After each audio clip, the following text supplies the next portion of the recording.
At some point in my life, pinangarap ko na maging star. I remember feeling something good. Parang may nabuhay sa loob. When I was 12 years old, I had my first boyfriend. And then I started drinking at 13, smoking and drinking and partied men, women, lahat. Isang beses lang hanggang sa naging araw-araw. Panonood ng mga ganitong videos. Number 2, ang Pilipino na kabataan. Video lang naman yun. Wala naman siguro yung magiging epekto sa buhay. Paano pag may nakakita na ganito yung search bar? Iba ang wiring ng babae. Kasi napansin ko ang mga lalaki very visual. Tricky thing about women is di namin kailangang makita ang isang bagay para talagang makita yung isang bagay. Napaka-powerful ng imagination ng babae. Talagang patok yung mga libro na nababasa ng mga kababayan, yung mga pocket books na yan. Alam natin kung akala ko video lang naman siya. Akala ko normal lang naman siya. Hindi na natin natitingnan yung isang tao purely for who they are. Inuhusgahan tayo base sa mga bagay na nagawa natin, hindi talaga kung sino tayo. Kahit ganun karumi yung isipan ko, yung puso ko, but still the Lord embraced me when I was 22. The Lord really changed my heart.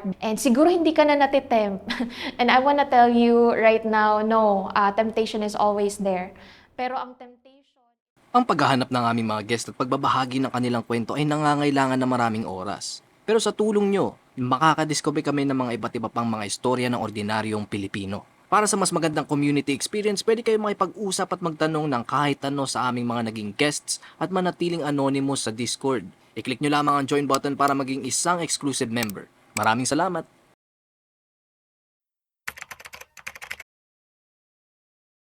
Hello, my name is Diane Elioren. I'm 29 years old.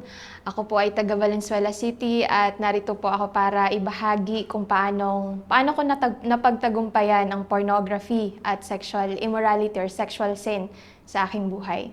I was exposed to pornography at the age of 5 by my own family members. Naalala ko, sabi nung tito ko, one night, nasa sala kami at the time. And then, sabi ng tito ko sa akin, hayaan na natin na manood siya ng porn kasama natin para paglaki niya, hindi na siya ma-ignorante.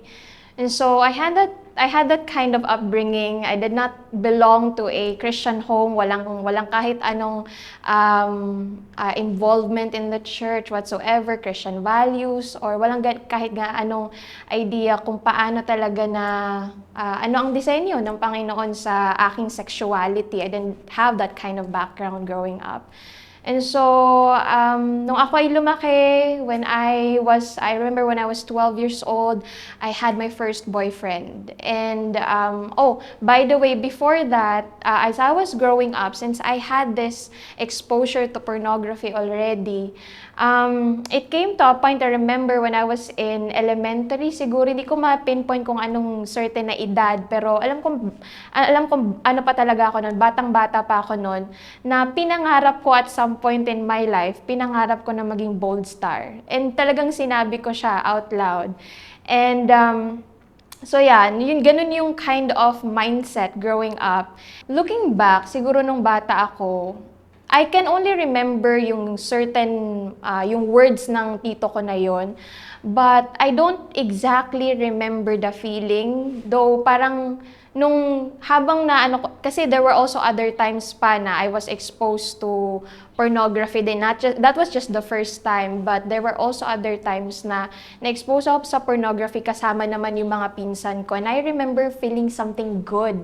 Parang may nabuhay sa loob ko na parang this thing na pinapanood namin, this feels good. Even though wala akong sort of experience because I was still very young, pero habang pinapanood ko siya, talagang this kind of felt good. And maybe yun yung time na yung desire na yun, yung feeling good na, yung feeling na ganon, maybe that is yun yung lagi kong iniisip na baka yun yung naging rason kung bakit ginusto ko o pinangarap ko na maging bold star paglaki ko. So, nung lumaki ako, I had that kind of mindset, naging normal na lang siya, na parang there's nothing wrong with these types of videos. Kaya, when I was 12 years old, I had my first boyfriend, at yung pinakauna kong boyfriend was 21 years old. And then, I started drinking at 13, at hanggang nagpatuloy ito hanggang nung ako ay 22 years old. And in that time span na ako ay nasa ganoong buhay. I was exposed to, yun nga, premarital sex, of course, and then yung mga bagay na like smoking and drinking and party drugs, men, women, lahat. And so, kasi parang kapag nandun ka sa scene na ganon, kapag nandun ka sa crowd na ganon, it doesn't feel like there's something bad. Actually, it's really fun. It's really fun. Kapag nandun ka sa sitwasyon na yon, hindi mo maiisip na merong something wrong. But I thank the Lord when I was 22 years old, the Lord opened my eyes. And hindi ko naramdaman na, at first hindi ko naramdaman that there was something wrong, pero pinaramdam lang ng Panginoon sa akin yung pag-ibig niya sa akin. So I thank the Lord by His grace na nakilala ko siya when I was 22. Balik ko lang po konti, no? Dun sa naging boyfriend niyo po na 21 years old.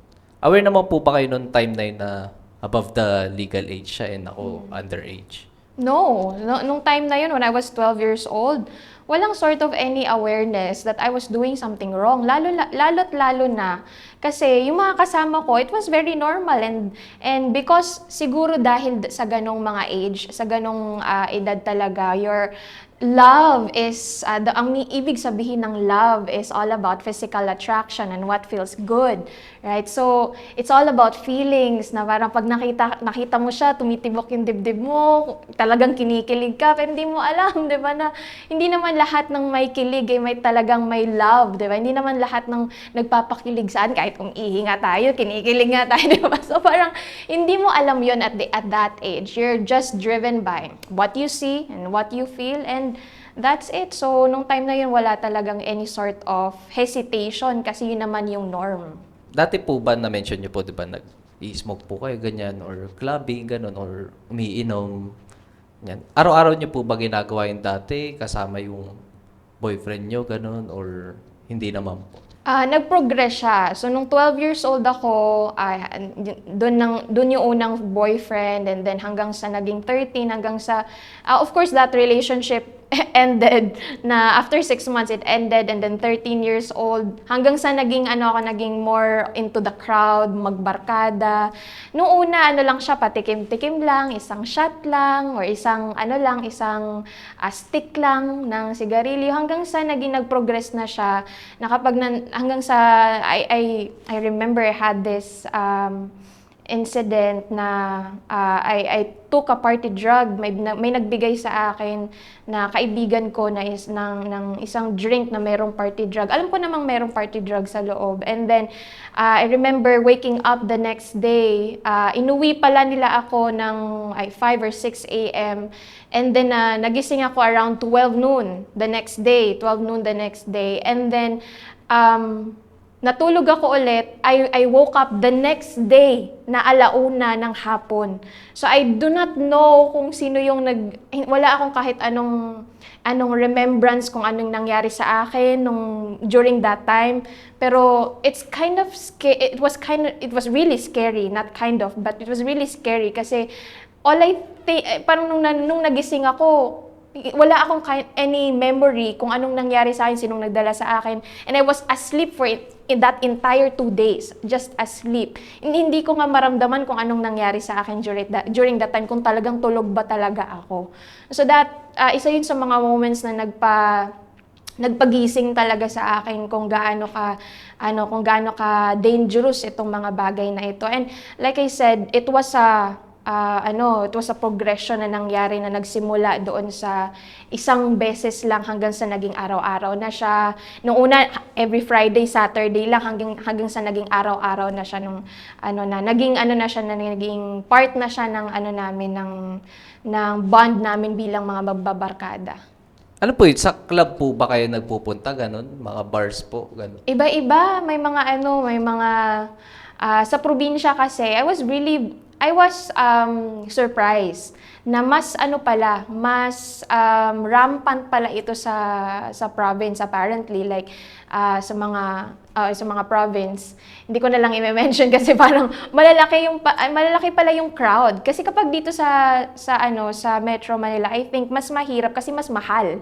Mas mahal mag-clubbing and mas okay na sa bahay na lang, mag-inuman. Pero sa province, aside from sa bahay na lang, may mga times din na nasa bahay lang kami, pero most of the time nasa labas kami clubbing and bar hopping, yung tinatawag na ganon. And may mga music festivals din kami na pinupuntahan kung saan mas na-expose din kami sa mas malalaking crowd at mas diverse na crowd at talagang mas delikado na mga bagay na ginagawa kasi iba't iba yung mga personalities na nakakasalamuha mo at ibang-ibang bagay din yung ini-introduce nila sa'yo.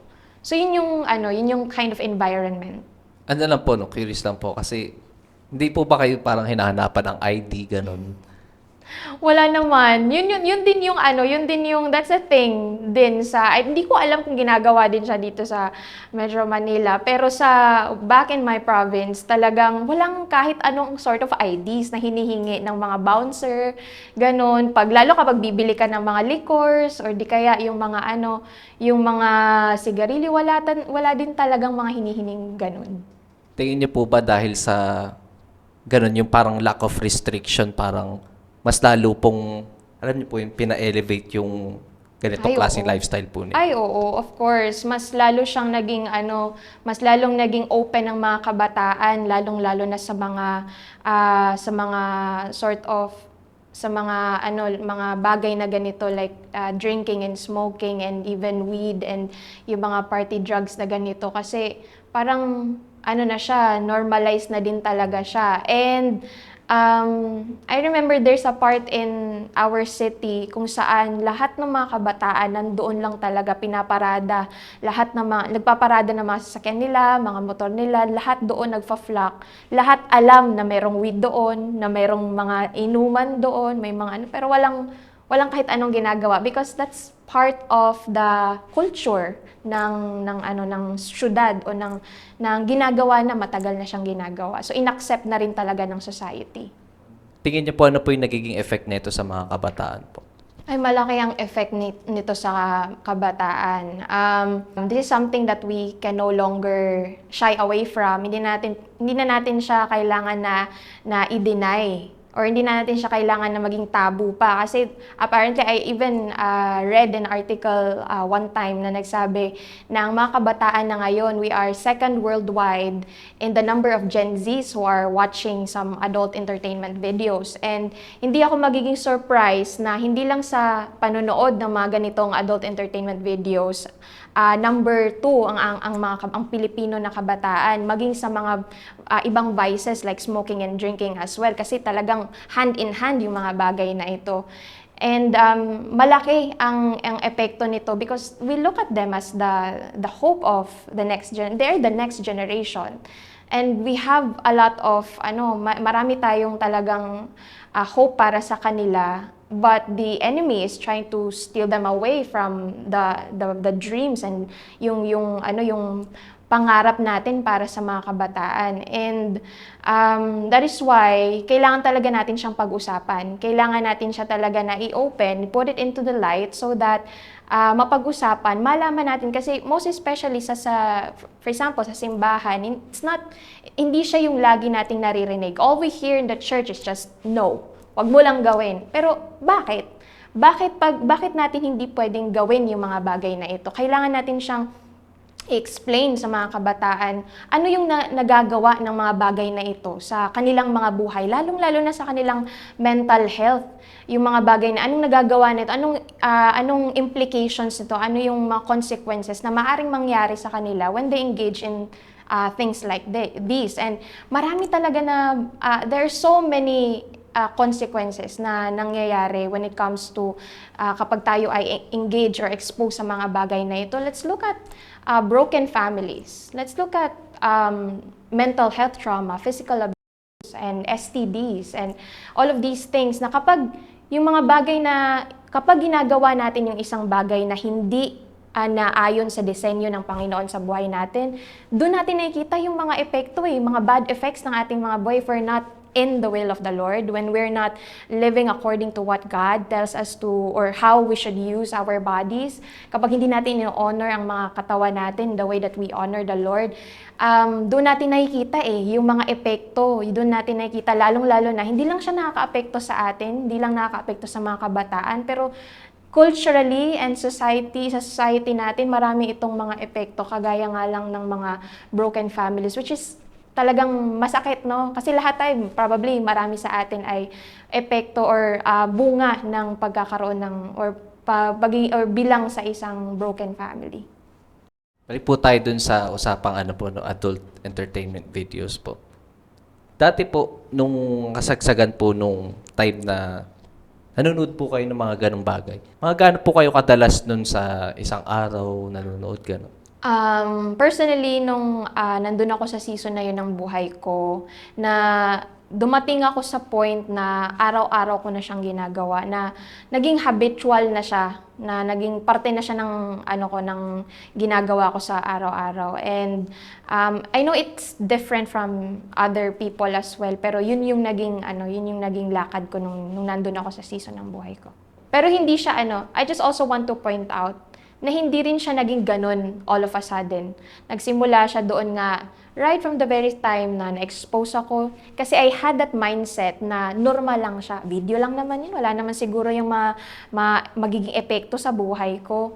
Pero since ganun yung mindset ko growing up, I did not look at those type of videos na na there's something wrong with it. So, I willingly na sinubject ko yung sarili ko doon sa mga types of videos na ganon. Hanggang sa naging, parte na siya ng habits ko.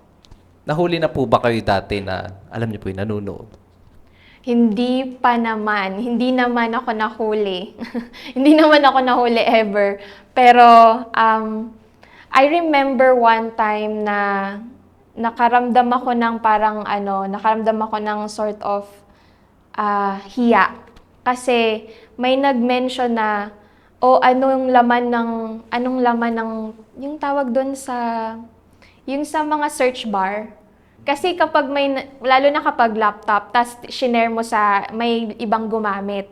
Tapos kapag may nakita nila na, tiningnan mo yung galing ka dito sa website na ganito. When I was still recovering and when I was still trying to walk in the Lord, and of course, na baguhin yung buhay ko, baguhin yung allow the Lord to change the way that I live, may mga moments pa din na nahahunt ako na okay lang ba yung search bar ko?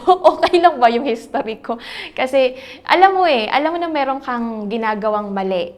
And you're sort of takot ka na makita ng iba. So although hindi ako na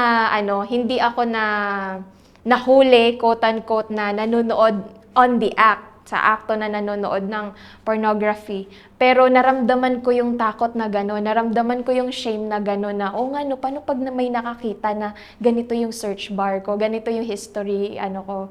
So, ganun yun, na ganung usual ang nararamdaman ng ibang tao when it comes to, usually tinatago yung mga cellphones, tinatago yung laptops kasi baka may ibang makakita.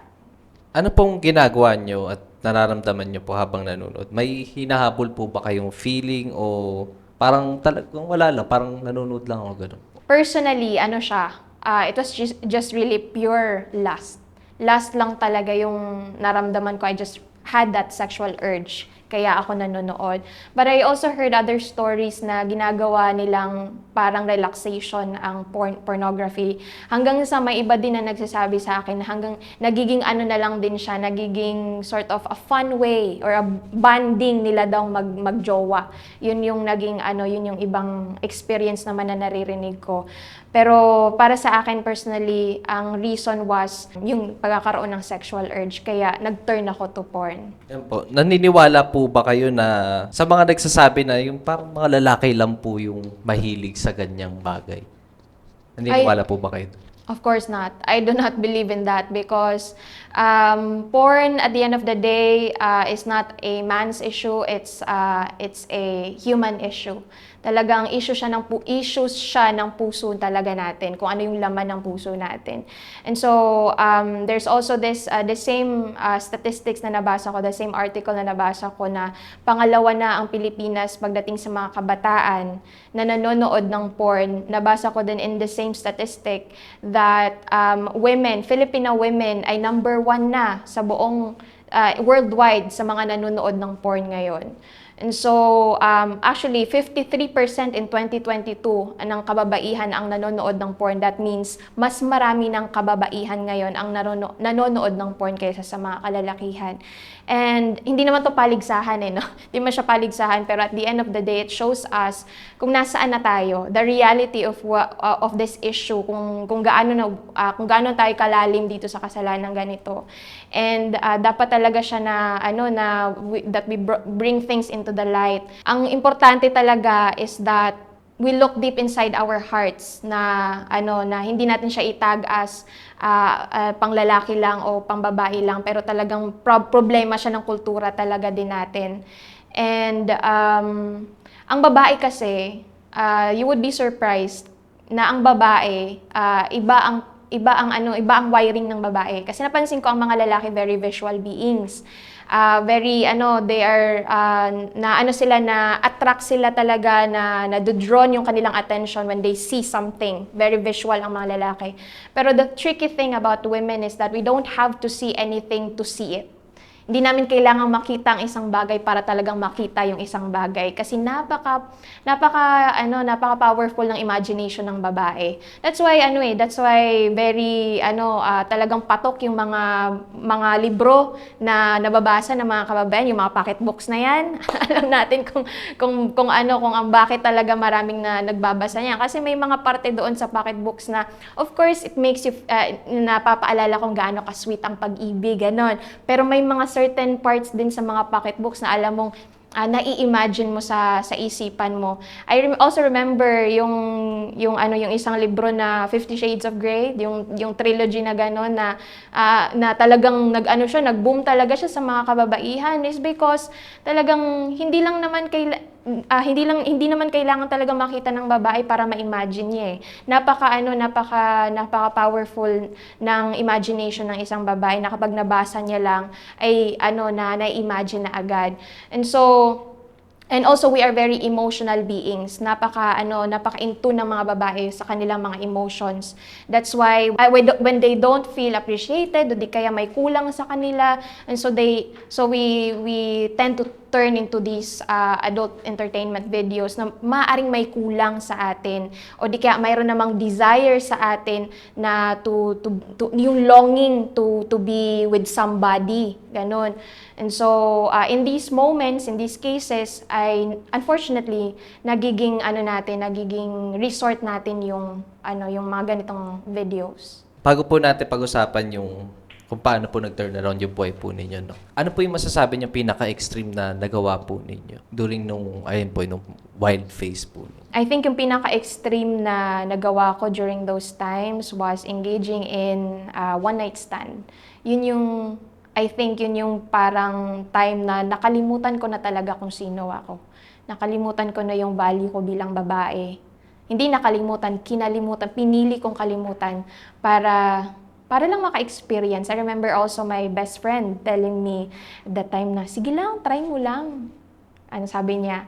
Parang sort of it echoes kung ano yung sinabi din ng tito ko nung 5 years old ako, na okay lang yan. Para hindi siya maging ignorante. So, yung connotation na sinabi ng best friend ko at that time na, sige lang, okay lang yan. Normal lang naman yan. So, nung time na yon, I engaged in that. I had a one-night stand, and right after that, I remember feeling so disgusted with myself, and so parang ang liit ng tingin ko sa sarili ko nung time na yon, na hinayaan ko na itong lalaking ito, hindi ko naman masyadong kilala, pero hinayaan ko na parang ibigay ko yung sarili, a part of me sa taong yun. And that's the thing about engaging in these types of situations. in these types of behaviors is that ang baba ng tingin natin sa mga sarili natin na to the point that we settle for less and we give pieces of ourselves emotionally, mentally, sexually to other people. Hindi natin alam yung value na binigay ng Panginoon sa atin, yung worth ng buhay na meron tayo.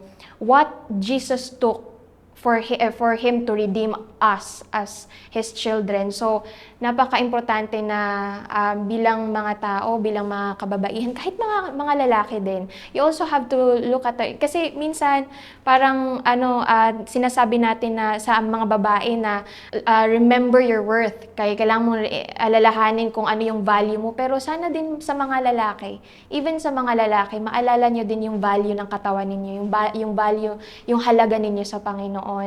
And I think if we know that, kung solid yung pagkakaintindi natin yung sa value natin, kung ano yung binigay ng Panginoong Jesus, na binigay yung sarili niyang buhay para sa atin, kung maalala natin yung halaga natin sa Panginoon, that we are a masterpiece, that we are fearfully and wonderfully made by God, that we are made by God for God, kung maalala lang natin itong mga katotohanan na ito, we would stop settling for less and giving away pieces of ourselves, just like this in these situations. So, yung moment na yun yung siguro yung babalikan ko na maybe pinaka-extreme na nagawa ko dun sa season na yun ng buhay ko. Kailan niyo po naisipan na, teka muna, parang need ko na baguhin yung buhay ko? Kailan niyo po na-realize po yun? That was a journey. It was a journey. It was not an instant. It was not an overnight thing.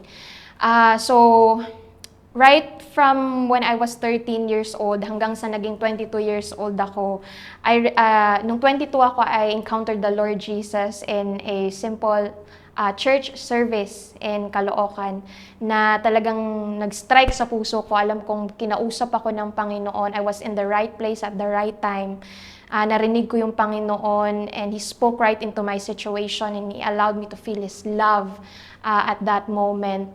Now, the Lord touched my heart when I was 22. The Lord really changed my heart, but yung behavior, it was hindi naging instant pero gradual. The Lord took me into a journey. And so, 22 years old, I accepted Jesus as my Lord and Savior. When I was 24, noong 2019, I started to volunteer. Doon ako talagang sabi ko, Lord, I wanna be used by You. Gusto ko, Lord, maglingkod. Gusto ko na magamit yung buhay ko, na paglingkuran din yung mga tao so that they would also know that there's hope in You. Na hindi namin kailangan na mamuhay na nakagapos sa mga bagay, sa mga kasalanan na ganito, pero pinagbayaran mo na lahat. I want them to experience freedom as I am experiencing it, Lord. And so I decided to volunteer noong 2019. So nung naging volunteer na ako, doon ko naramdaman na the Lord really was convicting me. Kasi even though I was already in the church, kahit naglilingkod na ako sa simbahan, kahit volunteer na ako sa simbahan, I was still engaging in these things, in premarital sex and pornography, yung mga bagay na ganito. I was still engaging in these acts. So, the Lord began to convict my heart. Talagang naging ang Panginoon, naging firm ang Panginoon doon. Anak, don't settle for less. I have so much more in store for you. And so I decided to honor the Lord. Nung time na yon, I decided to fully give my life talaga sa Panginoon. And I decided to stop all these things that I was engaging in. Honor the Lord fully talaga sa buhay ko. But then, in those moments, so tinigil ko na yung mga sexual acts, kasi I had a boyfriend at that time. Tinigil ko na yung lahat ng mga ganon, mga behaviors na ganon. But then I turned to porn. Yun yung time na talagang naging habitual yung panonood ko ng porn. Kasi akala ko video lang naman siya eh. Akala ko normal lang naman siya. Kasi hindi naman siya technically, di ba, doing the act. Ganun yung iniisip ko nung timeline. And then, sabi ko, parang there was still something wrong. Sabi ng Panginoon sa akin, you're still, hindi pa rin ito yung plano ng Panginoon sa buhay ko. And so, I stopped the act of porn. Hindi na ako nanonood ng adult entertainment videos. I stopped stopped everything, pero still, I was really puzzled kasi frustrated pa din ako sa Panginoon kasi bakit nagsistay pa rin siya sa isipan ko? Hindi na nga ako nag-engage sa mga sexual sins na ganito. Wala na nga kahit anong, kahit anong extracurricular na ginagawa. Di ba? Wala na kahit ano, even these adult entertainment videos, wala na nga kahit ano. Pero yung mga imahe, yung mga thoughts, they're still in my mind. And I remember I was so frustrated with God kasi I could not look at somebody without having to envision them naked. Kapag may nakikita ako, parang naisip ko, ano kayang ganito, ano kayang eksena kapag ganito, ganito, ganyan. I cannot look at somebody, without having all of these thoughts. And I think that's the thing about porn. I think that's the thing about these adult entertainment videos is that it perverts the way that we see other people. Parang ang nangyayari, imbes na tinitingnan natin sila bilang ito ay mga taong nilikha ng Panginoon in accordance to His image. Pero ang nangyayari, nagiging object na lang sila para sa ating mga sariling satisfaction or desires. Kasi ganun yung nagagawa ng ganitong mga types of videos, is that hindi na natin natitingnan yung isang tao purely for who they are, kung ano yung ugali nila, kung gaano kaganda yung puso nila, kung ano yung maitutulong natin sa kanila, pero natitingnan natin sila in such a way na ginagamit na lang natin sila as merely material things and objects para sumaya tayo. Ganun yung nangyayari kapag engaged tayo sa mga ganitong types of videos. And it's also really purely demonic. Kasi talagang yung mga videos na ganito, it messes up our minds. And that's the thing about the enemy in our lives is that piniprevent niya tayo na ma-experience yung kalayaan na meron tayo sa Panginoon. Gusto niya na hindi tayo mamuhay ng malaya. Gusto niya na bound tayo, na at sa unang beses parang masaya pa siya. Ganun yun eh. Kapag nasa kasalanan ka, masaya naman talaga eh. Masaya ang kasalanan only after if it's no longer fun. Kapag nandun ka na, ikaw na lang mag-isa with all of these thoughts, with all of these consequences na nasa harapan mo dahil sa pag-engage sa mga bagay na ganito. It's no longer fun kapag ikaw na lang nandun and you're already in the middle of the mess, the brokenness. But thanks be to God, salamat sa Panginoon, even in our brokenness, kasi natutunan ko yun eh.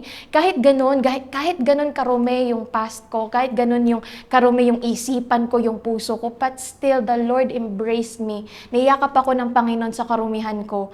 Kahit ganun yung nangyari, even in my brokenness, even in my mess, ay ginawa ng Panginoon, He turned it all for glory. In my brokenness, He turned all of it into beauty. So ganun din yung ginawa ng Panginoon sa buhay ko.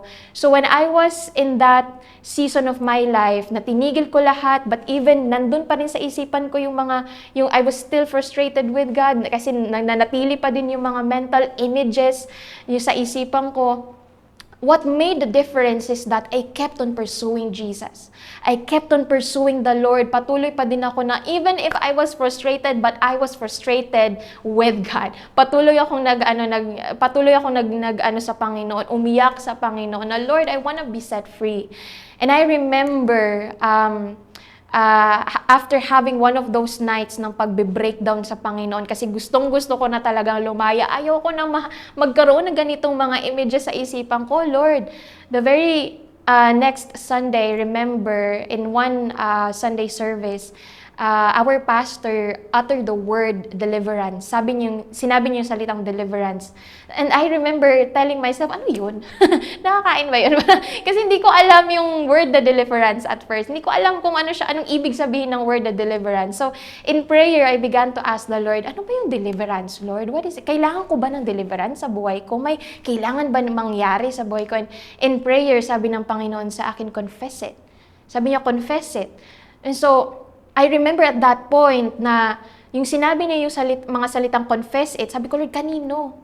Kanino ko i-confess lahat ng laman ng puso ko, lahat ng mga pinagdaanan ko, the places I've been to, the people I've been with, the things that I've done, kanino ko sasabihin nito? And I remember a part in scripture at that point, in James 5 where it says, confess your sins to one another and pray for one another so that you may be healed. And so, sabi ko, okay, I need to confess it. I need to bring it all into the light so that somebody can pray for me so that I could be delivered from all of these things. And so, the Lord gave me a name. Yung babaeng ito was a pastor's wife, and she prayed for me. She was an intercessor. She was a prayer warrior. And she prayed for me. And I'm telling you, ever since that day, I can really boldly say that hindi na ako nagkakaroon ng mga ganitong mga mental images in my mind. I can tell you honestly that I have been purely delivered from all of those things, from pornography, from all of these things na gumapo sa akin ng matagal na panahon. And it all started when I was completely just pursuing Jesus, just being in His presence and also being in a community na patuloy na nagsispeak life sa akin. Usually we have this mindset na itigil na lang yung behavior and that's it, okay na. Hindi ka na maghihirap. No. Kasi tinigil ko na nga pero nandun pa din sa isipan ko. But what made the difference is purity. Purity is your continual, ongoing, constant pursuit after Jesus, after the Lord. That's what made the difference. So you're not supposed to struggle. You're not supposed to get to that destination. There's no destination na natigilan mo lang and that's it. No, it's an ongoing pursuit. Lagi kang nakaniig, lagi kang tumatakbo sa presensya ng Panginoon. Let's set the record straight. Kasi usually kapag lagi ko ito naririnig lalo sa mga kabataan, Ate Dayan, buti ka pa, napagtagumpayan mo na itong mga bagay na to sa buhay mo. And siguro hindi ka na natitempt. And I wanna tell you right now, no, temptation is always there. Pero ang temptation, temptation is not necessarily sin. Kasi lahat tayo natitempt. But it's always your decision to give in to these sort of temptations. Kailangan mo din ma-identify yung mga trigger points mo. Kailangan mong malaman kung ano yung mga bagay na maaring nakakapag-lead sa'yo sa mga bagay na ganito. And just a personal conviction, kagaya sa akin, a personal conviction na binigay din ng Panginoon sa akin is for me to stop watching yung mga explicit videos kapag may mga nakikita sa mga reels, or whatsoever content on social media, or even movies, yung mga bagay na ganito, I try not to watch them. And of course, isa din sa mga personal conviction which many people think it's kind of weird or pero isa sa mga personal conviction ng Panginoon sa akin is to stop listening from worldly music, yung mga bagay na may mga lyrics na medyo explicit, yung kasi kagaya ng nasabi ko, ang mga babae hindi naman kailangan na makita talaga yung isang bagay para makita nila.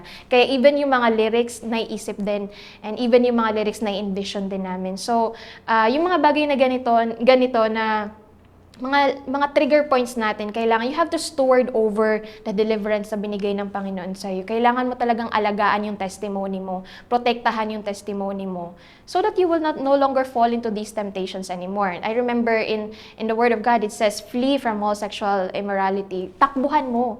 Actually, ang sexual immorality, itong mga bagay na ganito, sexual sins, this is the only place where the Lord is asking us to run away from. Yung mga pagsubok sa buhay, trials, challenges, ito sinasabi ng Panginoon, endure it.